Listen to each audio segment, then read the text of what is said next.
नमस्कार व्यूअर्स, आपका स्वागत है रेडियो द्वारका में। जैसा कि आप लोग जानते हैं, हम आप लोगों को ऐसे लोगों से मिला रहे हैं जिन्होंने यूपीएससी सर्विसेज क्लियर कर रखी है। और आज उसी श्रृंखला में हमारे साथ तुषार डोरी जी हैं। तुषार जी आईपीएस हैं आंध्रा कैडर के और अभी फिलहाल विशाखापट्टनम में पोस्टेड हैं। तुषार जी, आपका बहुत बहुत स्वागत है रेडियो द्वारका में। Thank you very much. Tushar ji, success की बात सब करते हैं, सक्सेस होती है तो सबको अच्छा लगता है और उसके बाद बात होती है, लेकिन मैं जानना चाहूंगा जो सक्सेस के पीछे स्ट्रगल होती है उसके बारे में आपसे जानना चाहूंगा। सबसे पहले तो मैं चाहूंगा आप बताएं आपकी स्कूलिंग कैसे और कहाँ से हुई। मैं राजस्थान के डिस्ट्रिक्ट झुंझुनू से आता हूँ।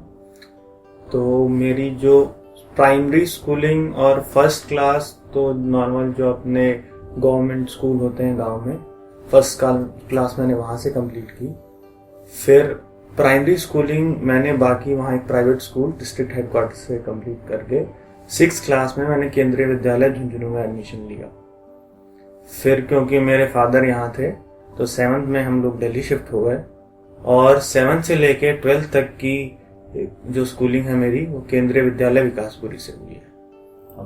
और स्कूलिंग के बाद तुषार जी आपने आपको लगा कि यूपीएससी करना चाहिए, ये उसी टाइम सोचा था या पहले से बचपन में कुछ दिमाग में था? स्कूलिंग के टाइम पे हमारे समाज में बच्चे और उनके पेरेंट्स दो ही डायरेक्शन में सोचते हैं, या तो डॉक्टर बनेगा या इंजीनियर बनेगा। तो उसी लाइन पे हमने भी सोचा था एंड मैंने जेई देने का सोचा। तो उसके बाद पढ़ाई करके I got admission into IIT Indore and I took electrical engineering there. तो तब यूपीएससी का ऐसा कोई ख्याल था नहीं।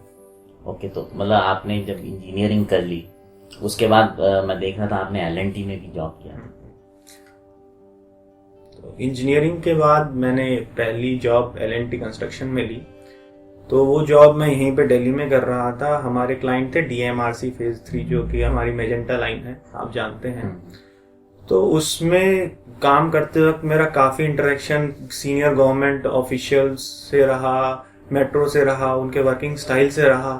तो वहाँ कुछ अच्छे ऑफिसर्स को देख के मुझे ये लगा कि जैसा एडमिनिस्ट्रेशन में ये लोग रोल प्ले करते हैं, जो इनकी डिसीजन मेकिंग है और जो चेंजेस ये लोग ला सकते हैं सोसाइटी और स्टेट में, तो मुझे लगा मैं भी ये कर सकता हूँ। और उसमें मुझे कई चीज़ें ये भी लगी जो बदलनी चाहिए, कई चीज़ें मुझे लगी उनको देख के मैं इंस्पायर हुआ कि हाँ हम भी ऐसा कर सकते हैं। तो वहाँ से मुझे मोटिवेशन आया। जब आपने सोचा कि आपको इस तरह से जाना चाहिए तो आपने, अगर मैं बोलूं तो जनरली इस तरह की सोच वो लोग करते हैं जो काफ़ी पहले से सोच रहे होते हैं कि मुझे यूपीएससी में जाना है, उसके पेपर्स को क्लियर करना।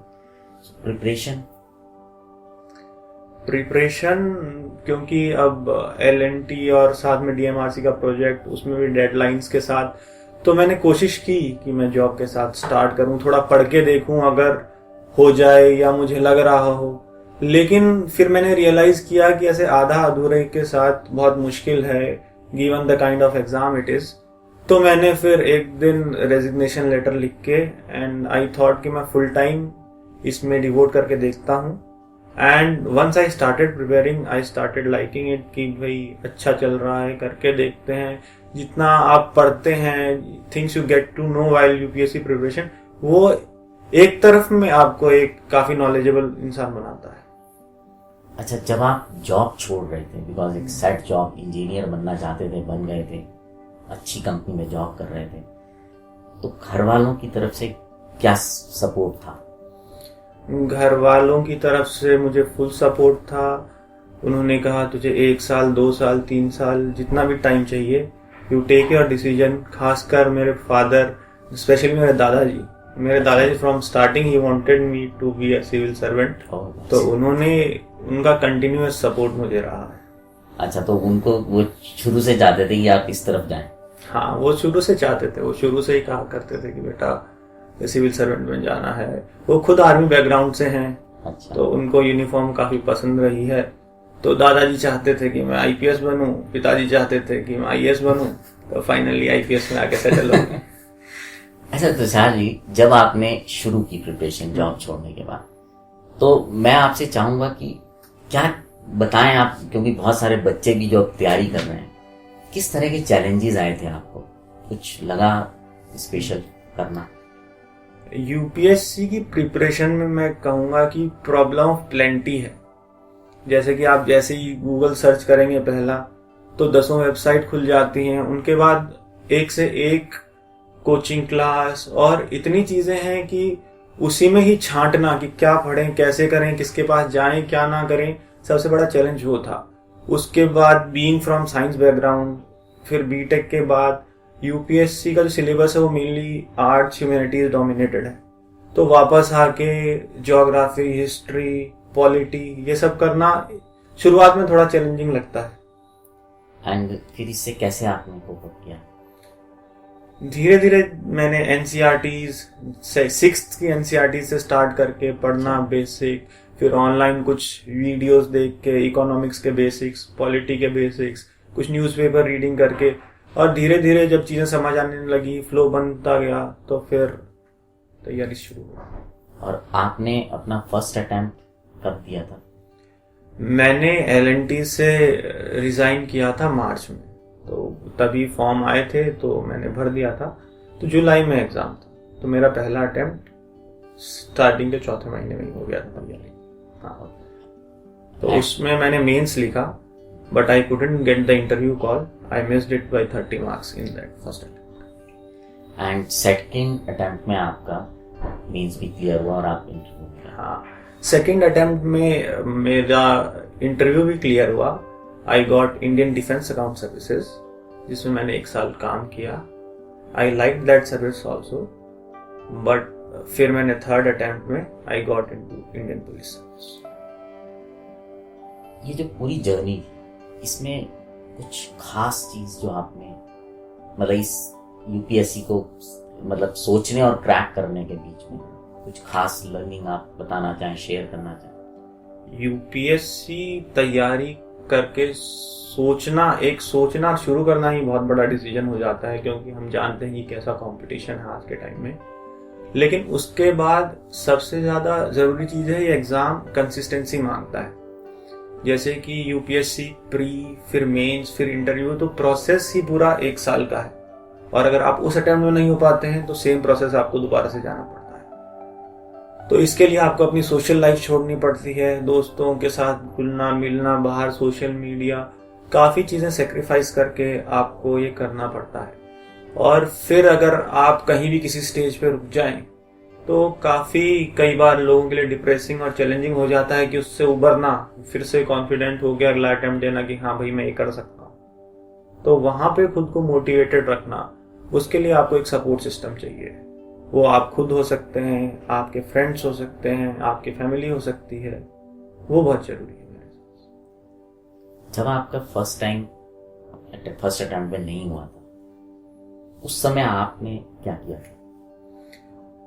जब मेंस का रिजल्ट आया और मेरा इंटरव्यू कॉल नहीं आया था, तो 2-3 दिन तो काफ़ी एक तरह से समझ नहीं आया कि क्या हुआ, कहाँ चूक हो गई, कैसे रह गए। लेकिन बाद में धीरे धीरे बैठ के काफ़ी जो पहले से सेलेक्टेड सीनियर्स थे उनसे बात की, कुछ टीचर्स से बात की जो इस फील्ड में हैं, तो उन्होंने बताया मुझे कि कहाँ कहाँ इम्प्रूव हो सकता है, कहाँ कमियाँ रही होंगी। और फिर ये सोच के कि इस बार करना ही है, एक बार नहीं तो दूसरी बार में हो ही जाएगा, फिर से मैं जुट गया तैयारी। आप जो यंग जनरेशन है, जो लोग प्रिपरेशन करते हैं, उनके लिए कोई मैसेज देना चाहिए कुछ? यूपीएससी जो एग्ज़ाम है वो हार्ड वर्क और डेडिकेशन का एग्ज़ाम, ये एक लॉन्ग टर्म कंसिस्टेंसी मांगता है आपसे। If you are mentally strong, और अगर आप पूरे दिल से चाहते हैं कि आप सेलेक्ट हो और उसके लिए काम कर रहे हैं, तो मुझे नहीं लगता है कि आपको कोई रोक सकता है क्लियर करने से। कुछ टिप्स देना चाहेंगे? उसके लिए मैं यही कहना चाहूँगा कि one has to keep themselves motivated हमेशा। कई बार ऐसा होगा कि आप 6-6, 10-10, 12-12 घंटे पढ़ रहे हैं दिन में, उसके बाद कई बार नहीं समझ आ रहा होता, लग रहा है नहीं हो पाएगा, या कई बार कोई एग्ज़ाम दिया, अच्छा स्कोर नहीं आ रहा है, तो उसमें आपको कहीं ना कहीं खुद पे भरोसा रखते हुए आगे बढ़ते जाना है। हार नहीं माननी है, ये एक्सेप्ट नहीं करना कि मेरे से नहीं हो पाएगा। हो सकता है थोड़ा टाइम लगे, 1 अटेम्प्ट, 2 अटेम्प्ट, 3 अटेम्प्ट। तो काफ़ी लोग हैं जिनको टाइम लगा है। बट एक बार आप ये एग्ज़ाम क्लियर करते हैं और जब आप अपना वर्क कल्चर देखेंगे, जब देखेंगे आपको ये एग्ज़ाम की स्टेज देता है, आपको जो मुकाम देता है, आप क्या क्या कर सकते हैं, तो I think you should never give up. Thank you Tushar ji, thanks a lot. आप आए, आपने टाइम दिया, बहुत अच्छी चीज़ें बताई। उम्मीद करता हूँ जो बच्चे या जो लोग भी किसी भी तरह की तैयारी कर रहे हैं, यूपीएससी एक तैयारी है जिसके बारे में बात हुई, लेकिन अगर आप कोई भी चीज़ में किसी भी फील्ड में तैयारी कर रहे हैं तो ये आपके लिए समझना बहुत ज़रूरी है कि कंटिन्यूटी और कमिटमेंट बहुत ज़रूरी है। थैंक यू तुषार जी, एक बार और बहुत बहुत धन्यवाद आपका आने के लिए, टाइम देने के लिए। तो व्यूअर्स, अब आपसे विदा लेते हैं। सुनते रहें रेडियो द्वारका, और इस तरह की और भी सीरीज़ अगर आप कुछ सुनना चाहते हैं तो हमें कमेंट में ज़रूर लिखिएगा। हम पूरी कोशिश करेंगे कि आपको उसके बारे में जानकारी